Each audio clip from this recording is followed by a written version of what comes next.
Je reviens à mon prophète Jonas, un prophète de renom à l'époque, qui a reçu l'ordre de Dieu d'aller prêcher la repentance aux Ninivites, aux habitants de Ninive, qui étaient des tortionnaires, mais véritablement des tortionnaires. Jonas reçoit l'ordre d'aller prêcher la repentance aux Ninivites.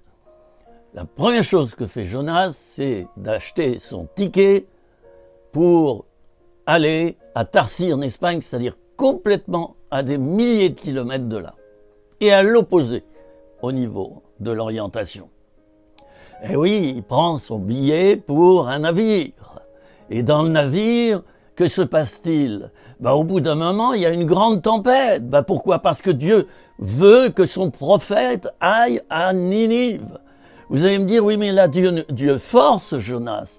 Il y a certains cas où Dieu peut nous forcer à accomplir sa volonté. Je dis bien certains cas. Il nous laisse libre, le Seigneur. Tu veux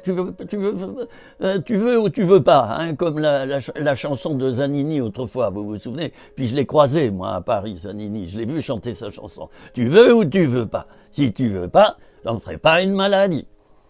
Il y a certains cas où Dieu va nous pousser extrêmement, va nous forcer à accomplir sa volonté. Pourquoi? Parce que les enjeux sont tellement grands qu'il va tout faire pour nous mettre sur la bonne voie. Il va pas nous tuer, mais il va nous mettre sur la bonne voie. Alors que se passe-t-il? Et je termine par là.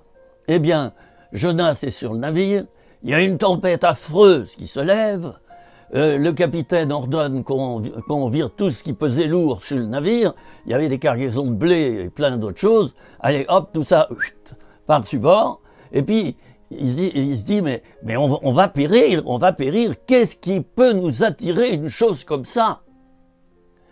Et eh bien, le capitaine du navire dit aux gens, priez, et il nous faut savoir qu'est-ce qui nous attire une malédiction pareille. Et je crois qu'on tire au sort, ou du moins il y a quelque chose comme ça qui se produit, et le sort tombe sur Jonas, qui s'était planqué où? Dans la cale, les amis, dans la cale, caché derrière des barriques. Et le capitaine va voir Jonas et lui dit, c'est toi qui nous attire ce malheur. Vous savez ce que dit Jonas? Jetez-moi par-dessus bord, comme ça vous serez délivrés. Et la tempête va s'apaiser, ce qui n'est plus ni moins qu'une tentative de suicide déguisée d'ailleurs, je vous signale. Ça c'est important de le dire. Alors bon, je termine encore en disant que on jette Jonas par-dessus bord, et là on voit toute la miséricorde de Dieu, Dieu qui va forcer son prophète à aller prêcher quand même la repentance aux Ninivites, que Jonas détestait, ainsi que le peuple d'Israël d'ailleurs, et il y a un gros poisson qui gobe littéralement Jonas, et qui va le rejeter près de la mer, là-bas, où se trouve la ville de Ninive.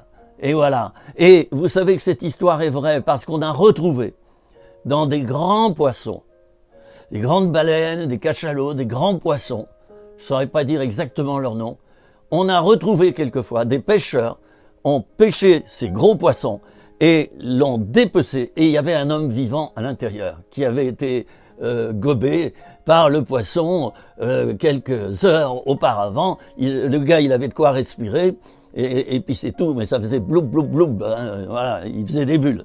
Voilà. Alors, eh bien, ne vous étonnez pas si par moment Dieu s'oppose à vous. Et il s'oppose à vous parce qu'il veut vous mener dans la bonne direction. Est-ce que tu accepteras cela, mon ami? Que Dieu te fasse aller là où tu ne voudrais pas? Que Dieu te fasse faire ce que toi tu ne voudrais pas faire? C'était 3 minutes, rien que pour toi, mon ami. À bientôt.